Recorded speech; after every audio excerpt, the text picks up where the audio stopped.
Okay, naaalala niyo po ito, yung may nag-rant about Meralco bill, mga kaibigan, na almost 1,000% yung itinaas, no? Ayan, so, kaya pala, galit sa Meralco, pero minumura at sinisisi ang gobyerno. May catch pala. Dahil later on, natuklasan po na ito pong mga pinapakita niya resibo ay magkaiba ang account, okay? At magkaiba po ang taon.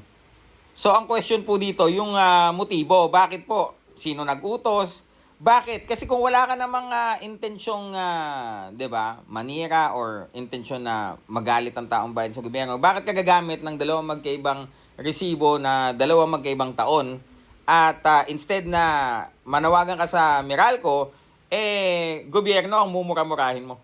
Yan, syempre, alam naman natin, pilit nilang magalit ang tao sa gobyernong Marcos. Yun ang kanilang pakay, no? Ang tanong, sino nasa likod niyan? Okay? Just today, ito pong pinuno ng Peanut Gallery Media Network na si Franco Mabanta at apat na iba pa, mga kaibigan, ay naaresto po ng NBI for alleged extortion sa isang mambabatas.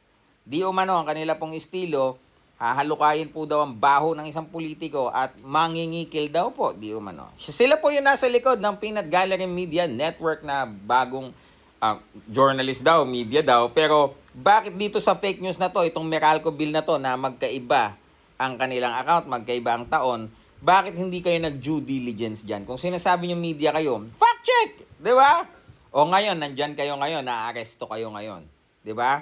Tapos, kayo, di ba, DDS vlogger yan yung Franco Mabanta. Kayo ang sabi na maleta-maleta. Kayo nahulihan kayo na may maleta-maleta na pera. Kayo pala yon. So yan, salute dito kay Congressman Redon dahil siya po ay nanguna sa panawagan na magkaroon ng investigation in aid of legislation dito po sa ginagawa nito ng peanut butter gallery na ito. At bakit po sila nag-post nito, no? At hindi po sila nag-fact check.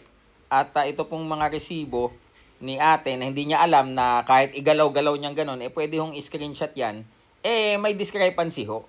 So kung kiniklaim nyo na journalist kayo, bakit ho ganyan? Di ba? Di ba? So, ayan po. Vlogger debunks false and malicious Meralco. Tingnan mo, ang nag-debunk pala sa'yo, vlogger pa lang eh. Hindi pa nga investigador, hindi pa nga NBI eh. Ayan napakadali ho makita niyan. Kasi ginaganon-ganon niya ni ate habang pinapakita eh.